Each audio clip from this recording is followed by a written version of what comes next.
Now, if you are not new to ballet, you are not new to this upcoming what we call generational final. In ballet, there is a term named generation final for this generation of ballet dancers.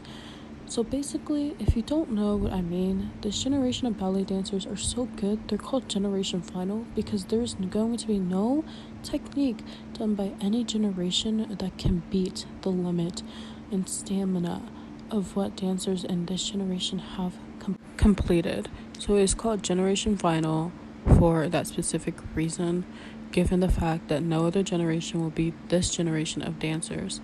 And let me just explain who are the dancers in Generation Final, because it is not really a derogatory term for the whole generation of ballet itself, but it is basically for the new lineup of what we know the notorious Vaganova Ballet School. If you do not know what Vaganova Ballet School is, it is the top ballet school in the entire world. It literally grooms its dancers to become the best. They will not settle for less, and they accept ages 10 and up. But the difference between these generation of final dancers is that they will be competing to be a soloist at the school. If you don't understand what I mean, a soloist is when they get promoted to company, meaning they work with the school as a job, and they will be the main person they look at for solos. And I don't think you understand how many people come see Vaganova ballet performances a year. So this means they are getting literally nailed down to be one of the best known dancers in the world. So there is 5 run-ups. Let's see who they are. The first person on this list is Korean Singaporean dancer Crystal Huang. She went by Sophia when she moved to Switzerland back in 2017, so she says she can go by either. And basically, Sophia is one of the generational final dancer lineups. She is almost at a disadvantage against half of the dancers on the list, though, considering her old of age, and she's almost been disqualified from a lot of competitions to even get noticed by Vaganova Ballet School, considering how much older she is from the other contestants. Next person on this list is Elena Calavella. She is literally the number 1 person on this list. She is literally Russia's current top favorite star, and later on in the video, I will be explaining why. She is literally bound to be the soloist. People are nailing her name into their walls, literally gritting their teeth because they think she will be the soloist. She has been in almost multiple news articles ever since she's debuted on a stage, which would have been her first ballet recital at the age of 8. She has always been bound to be a soloist in her future, and now that she is in the generational final lineup, it is no doubt that people understand or will think that she will become soloist at the end of all of this. Despite Crystal, I would say Maya almost has the worst disadvantage out of almost all of the girls here, with her being the tallest and also her being American, going for a Russian ballet company. Now, we all know the drama between Americans and Russians just in general, but in the ballet world, it's almost like a needle and a thread going at it.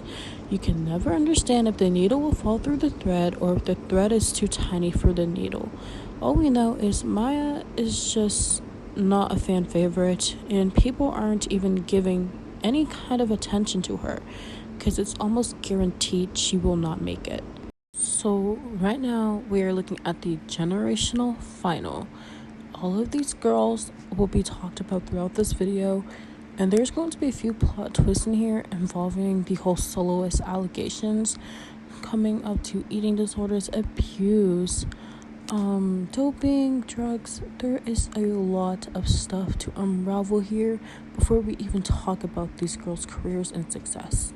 So I want to take this back to where it all started, where a woman and man named Balanchine and Kravaska Migashu decided to make a system where he would only accept the top dancers to exist. He did not want a singular dancer who was not perfect in his view sight. He almost called them mean words, and before his death, he said, "I will never accept a dancer who cannot turn with her eyes closed or cannot jump with his mouth closed. And I will never accept a dancer who cannot stand in front of me and tell me they will not sell their soul for ballet if it came down to the terms of it. In some ballet places around the world, his teaching mannerisms and ballet technique are still widely used and widely accepted, even when they were proven to be fatal and heart-wrenching. However, Balanchine's method of recruiting dancers who are only the best definitely is how the Generation Final was selected. To learn some history of Generational Final, I want to bring you back to what was called the Z3. Z3 was a group of girls, well, really just three girls who were considered the best of their generation. And they're basically like Generational Final, but way more intense. Their names were Oksana, Olga, and, well, if we want to still add her, Svetlana. Oksana was just not the favorite out of the three girls. She lacked personal technique and she had no favor in turns or jumps. Svetlana just was not strong enough mentally to even take a class. And let's just say Olga would never show up, but she was always the favorite. Olga was literally in almost no documentaries because she never just came to class. And the reason she was the teacher's favorite was because she landed turns, jumps, and technique-wise with artistry beautifully. And that just made her a fan favorite and a teacher favorite, despite never coming. Lo and behold, Oksana, who was never a favorite in class despite trying her hardest, decides to move to Bolshoi. Yes, the rivalry academy of a school she's been training with since the age of 12. That's right. Even in the interview, she does not state the reason. All she says is, "I'm happier here," and she does not state anything else. They recorded her new daily life, and remember, even till this day, she does not talk about it. And remember, the documentary was filmed over 20 years ago. In short, we can say Oksana is having a very similar situation to Alexandra Trukosova. She's just not a favorite no matter how hard she tries or no matter where she goes. So even if she were to go back to Vaganova, it's not like she would change. Unlike Generation Final, where there will be a soloist at the end of this, voted fair and square, this whole generation was just messed up.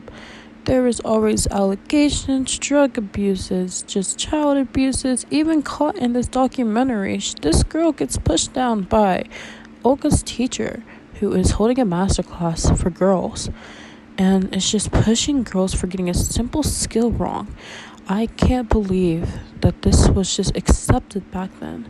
But unlike Generation 5, the way they chose the soloists out of this generation was just cruel, and the way these girls were treated was just pure wrong, and the ballet community back then just watched and sat and let it happen. Obviously, at the end of this, Olga was the one who just was always comforted by the teacher, always getting shown as an example in class, even when she wasn't in her best mental state to do so. The reason she never does documentaries is because of this clip here. She's pulling a mental distress act. She's visibly uncomfortable, getting yelled at, and acknowledged at the same time, and all the cameras in the room were just not helping.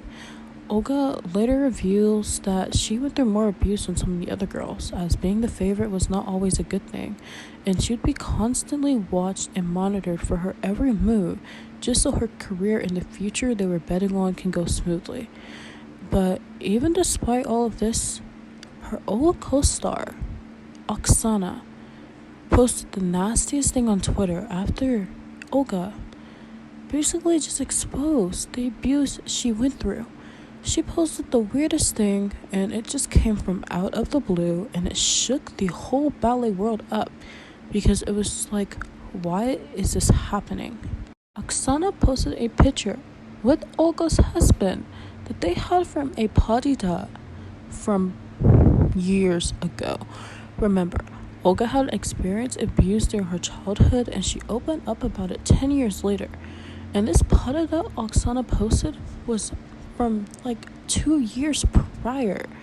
So it was just really weird for Oksana to post a potted up picture that was never on social media or the internet after the man she was partying with in that photo's wife that she used to be so-called friends with opened up about abuse. And it was just really weird because Olga did not mention Oksana's name in the abuse at all. It's almost like Oksana's guilty for the bullying story that Olga put in the interview. Olga would talk about bullying from other girls who were seemingly jealous of her or just didn't like her. And it's come out that Oksana was one of them. The girl who seems too sweet and too kind for the ballet world was actually just a demon who wanted a nice and talented girl to fail and crumble at the world's feet. I think it's safe to say that Generation Final has a much easier way of choosing the soloists than this generation had here. It's not about title in ballet school. It's not about who shows up to class list because they have the better technique.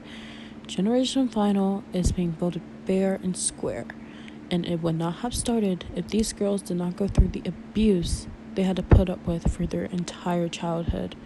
So props to these girls for making Generation Final have such an easy route. And I hope all the girls mentally recover from this, bully or not. Let me begin with the Singaporean ballet dancer Crystal, or aka Sophia Huang. Now, she is at a big disadvantage in this entire competition given her age. She is at least 5 years older than the second oldest contestant. Yes, 5 years older than the second oldest contestant competing, which already makes people not want to vote her. Remember, she's also at a disadvantage considering her build. She is at 5'7", and she is also muscular and does not have too much elegant arms and looks more athletic than artistry. And we know how much ballet values artistry over athleticness nowadays. So it just made her a big disadvantage in the competition. However, she got good feedback online considering how she's still going at such an age. So she received a fan favorite award, and she's now getting recognized for not only her ability to be able to catch up with girls so young, but have the confidence to do so at her age, given the fact of how many times she could have given up by now. Crystal was sure to be top 3 in Generation Final lineup. Remember, this whole thing started with about 7 girls, but she had one big problem, and her opponent would be the one and only Si-hyun Kim from South Korea, who is age 16. Let's remember, Crystal was already at a disadvantage given her age and her muscular build. Now you have this elegant, flawless girl competing against you for your country's ballet title to be named top 3 renowned dancers under Generational Final. And she just sweeps away all the awards that you have been winning since the age of 16. Yes, the same age as your opponent. You have been swiping those awards out since that exact age 10 years ago. And she just comes in and wows literally everyone. Remember, Crystal was already at a disadvantage given her age, and now everyone is wowed by now her biggest rival, Kim Si-hyun. They go from shifting their focus to Crystal's passion given her age to now labeled Korea's ballet princess Kim Si-hyun. It's like everyone just turned heads overnight, and ever since the focus shift, Crystal has not appeared in any singular ballet short program. She used to attend every one to get her name out, and now Kim Si-hyun is everyone's favorite. So it seems like she thinks it's pointless to even show up. Now people are seeing her true colors and seeing her devotion for ballet just shift, simply because a better girl.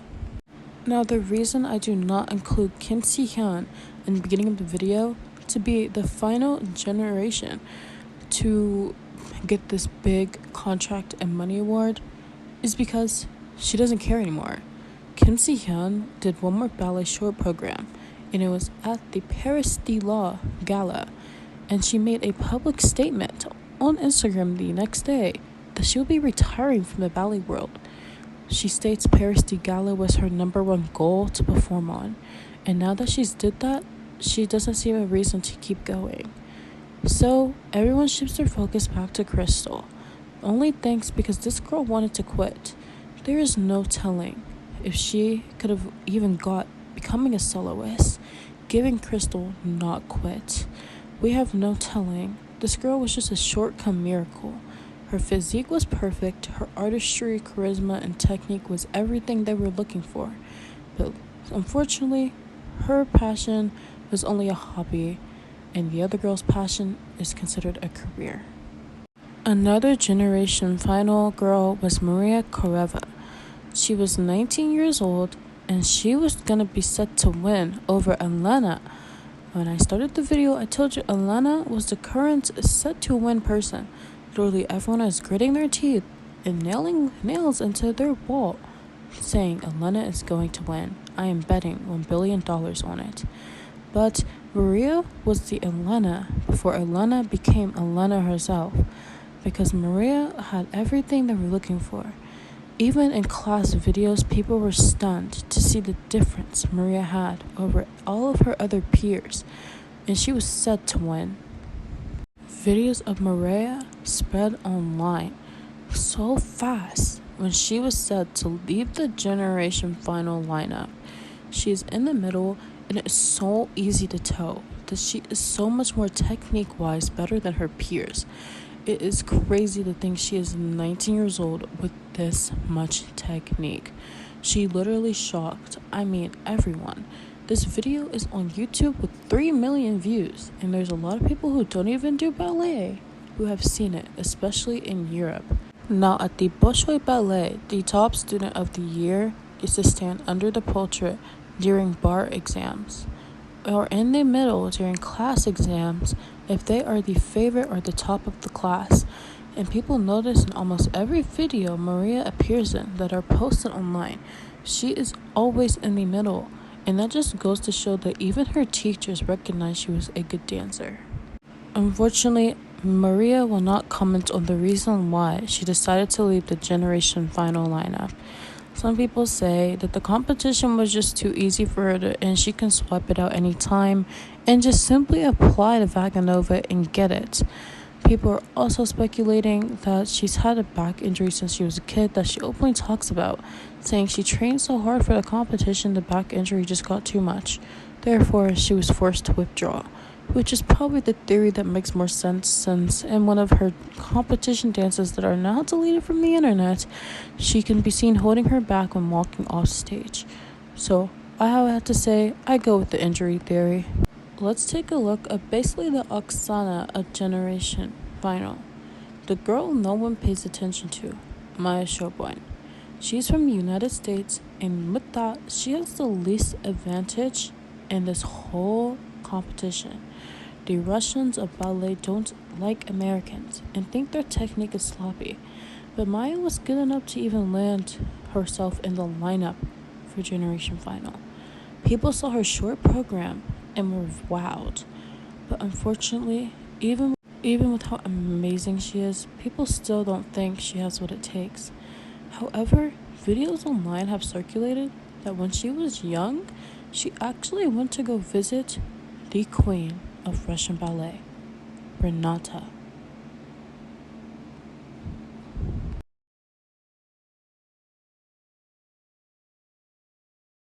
Renata is literally the most known ballet dancer to all ballet dancers.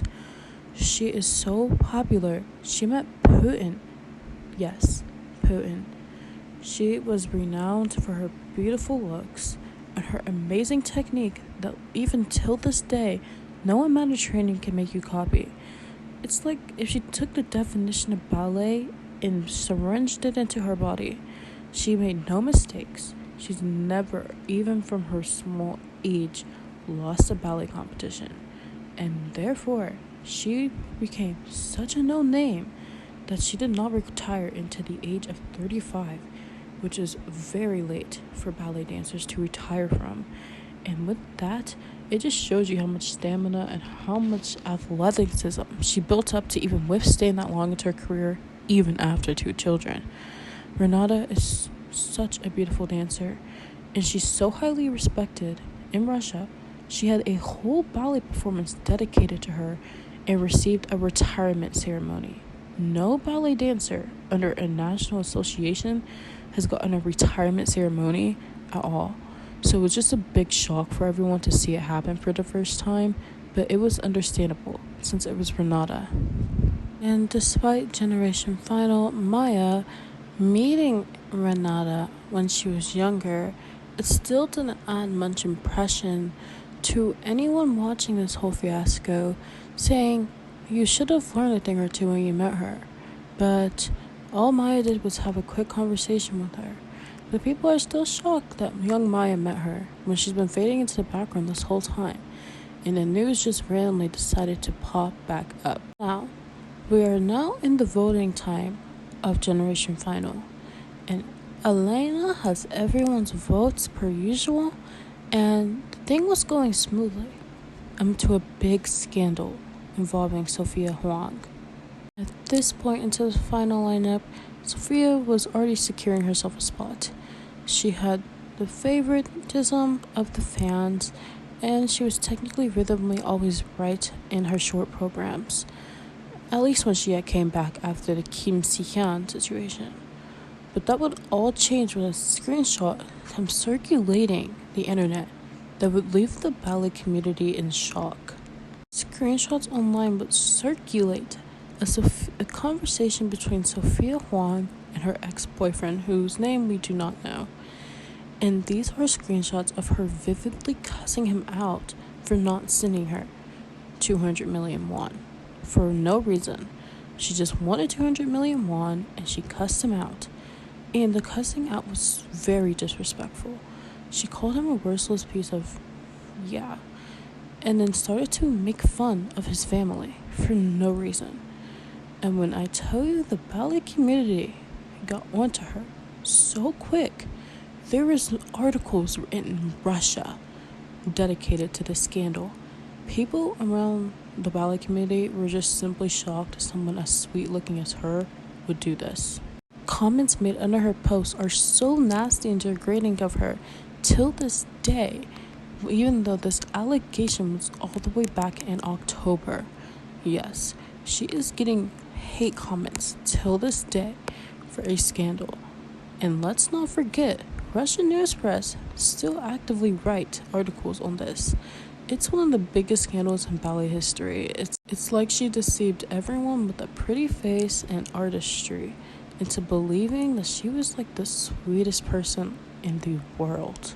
As stated, she was disqualified for this whole scandal and was sent right back to her home country in Singapore. But it seems like she decided to go to Korea, where her other training masters are, to continue ballet training. No one has heard from her since around this situation, and she just completely disappeared from the media for good. And it almost seemed like the ballet world would never see her face again. She was avoiding questions paparazzi was trying to ask her, and seemed like she was quickly trying to rush to her flight as she hid behind hair, a hat, and a mask. At this point, everyone is going crazy. People are so confused, and this gives Maya, the girl who literally no one cares about, a clean sweep into getting into the final 3 for Generation Final. No one in Russia wanted Maya to sign with the Russian company, which is what really secured Crystal's spot, is that they really just didn't want an American to sweep away the awards. And following up this scandal, that's exactly what is going to happen. So people start begging Kim Si-hyun to come back to the ballet world and just take Crystal's place. The USR, a ballet, is allowing her to. But following up a documentary about Kim Si-hyun, it seems like she injured her rib and cannot return to the ballet world, giving Maya a clear chance. Given a fact, before retirement, she was training with Bolshoi Ballet, which is notorious for causing injuries because of their rigorous, tough, and abusive training. No one was shocked that Kim Si-hyun was severely injured and couldn't come back. At this point, people are just picking random dancers who have dropped from Generation Final to come back and try again, just because people don't want to see Maya sign a contract. And by people, I mean the Russians. One of the people who dropped out from the Generation Final competition contest to become a soloist was Michaela Preciosa. She decided to not do it because the amount of racism she experiences as a dancer in Russia, and she's made this statement multiple times, but I guess people just don't care enough to do a background check and are just doing anything to not see this American girl possibly make top 3, which isn't even a roundup yet, because there's still an extra person left, and her name is freaking Elena. People are forgetting Elena is literally what they are suspecting to win, yet they are worried about a girl named Maya, which means they are acknowledged this girl is talented, but since she's American, they just don't want her to sign. Following a documentary to update the girl who everyone thought would win, Maria Koreva, before she dropped out of Generation Final, she's asked in an interview, what does she feel about Crystal Huang after the scandal? She said she has no comment because her directors will not let her do that. However, she does find the words she said malicious, but wishes all well to the girl in the future since she knows it was hard to probably have to quit ballet after something private was released to the media. Within the ballet community, there started to become jokes that she became like this maliciously attitude because she was training under instructor Yevgenia Yamytseva. Yevgenia Yamytseva was so rude, a whole Bratz movie was made into dedication on how rude her teaching was. And this was the girl, the woman, teaching Sophia for the past couple of months. Clips of press conference shows Sophia breaking down while talking about how her and her studio feels that she was disqualified for a situation she claims not real. So after this meeting, and after the quick clip from the meeting was showed and shared to the public, guess what happens? The ban lift of Crystal Huang is soon so lifted she appears in European Worlds and wipes everyone in Generation Finals places. And the sudden hair dye change after she appears also shocks everyone. But what shocks everyone is her really just sweeping out all awards at Europeans against everyone who was in the lineup for Generation Final, which showed everyone that she was probably secretly training hard, even given her situation, which made everyone love her coming back, surprisingly, even though they were still talking about her maliciously while she was gone.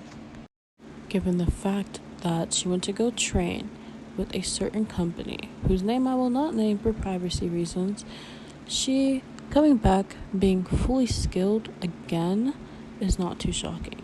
The company is known for its rigorous training for the ballet dancers, so rigorous that almost every person who comes from the company does not make a career past 20, because they always need some kind of replacement, physical therapy, or the injuries just get too much to withstand on stage. With all the competition happening, once again, Maya is shoved to the background. She was told the news right before she goes on that top competitor Crystal Huang has entered the venue. You can see as her mood drops down. She performs her best. Actually, she performs so good that the judges had a change of heart to Maya. And she's even had some articles saying Russians were impressed with her, even after hating her ever since this whole Generation Final started. People were so impressed with Maya's performance that some people even started considering her the new fan favorite. So, what's gonna happen to Elena?